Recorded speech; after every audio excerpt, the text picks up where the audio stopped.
บอบนี่คือมันเหมือนกรอนแต่จิบธรรมราปนเตแต่วีคือจิบWrangler Rubicon 390ปีសេរីចុងក្រោយបង្អស់នៃម៉ាស៊ីន V8 ដែលមានកម្លាំង470ដែលពិភពលោកកំពុងតែតាមរកតើវាមានអ្វីប្លែកខ្លះសម្រាប់ឆ្នាំ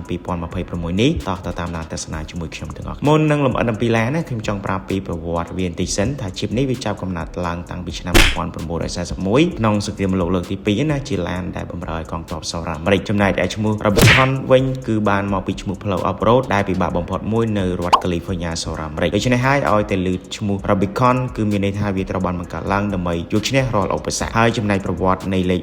392លេខនេះគឺតំណាងឲ្យ392 Cubic Inch ដែលជាទំហំម៉ាស៊ីន V8 ដល់3ល្បាញរបស់ Chrysler តាំងពីសម័យមុនមកម្ល៉េះពីមុន Jeep Wrangler ត្រូវបានគេស្គាល់ថាជាឡានដែលមានដង្ហើមខ្លីៗជិះយឺតៗតាមព្រៃតែចាប់តាំងពីមាន model 392នេះមកវាបានក្លាយទៅជា supercar ក្នុងចំណោមឡាន off-road ដែលអាចបង្កើតល្បឿនពី0ទៅ100 km វាចាយពេលត្រឹមតែ 4.5 វិនាទីតែប៉ុណ្ណោះបងប្អូន Jeep Wrangler Rubicon 392នេះវាបានមកពាក់មកជាមួយនឹងម៉ាស៊ីន V8 6 លីត្រ Hemi ដែលផ្ដល់កម្លាំង470សេសនិងកម្លាំងរមូល470 pound-feet ជាម៉ាស៊ីនធម្មជាតិណាដែលផ្ដល់កម្លាំងភ្លាមៗនៅពេលដែលយើងជន់ហ្គាសហើយវាក៏បានមកពាក់មកជាមួយនឹងប្រព័ន្ធកង់35 inch BF Goodrich មកពីក្រុមហ៊ុនស្រាប់និង Boom Fox Performance Shock ដែលជួយឲ្យការរក្សាលំនឹងបានយ៉ាងល្អផងដែរចំណុចពិសេសមួយទៀតនោះគឺ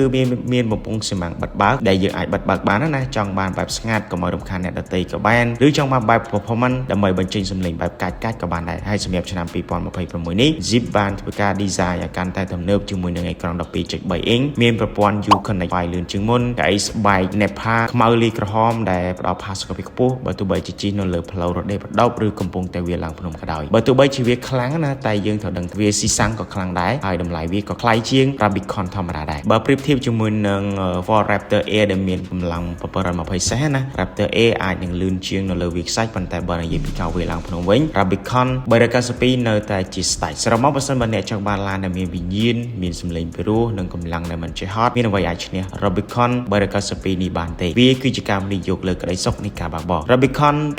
2026មិនមែនគ្រាន់តែជាឡានសម្រាប់ជិះធម្មតាទេតែវាគឺជា lifestyle បើអ្នកដែលស្រឡាញ់ការផ្សងព្រេងណាគឺជាជំរើសលេខ1តែម្ដងចុះអ្នកទាំងអស់គ្នាវិញយល់យ៉ាងណាដែរ392 series ថ្មីនេះអាចធ្វើការ comment នៅខាងក្រោមវីដេអូនេះបានសូមកុំភ្លេចជួយ like share វីដេអូនេះមានអ្នកមួយផងសូមអរគុណសូមជម្រាបលាជួបគ្នានៅវីដេអូបន្ត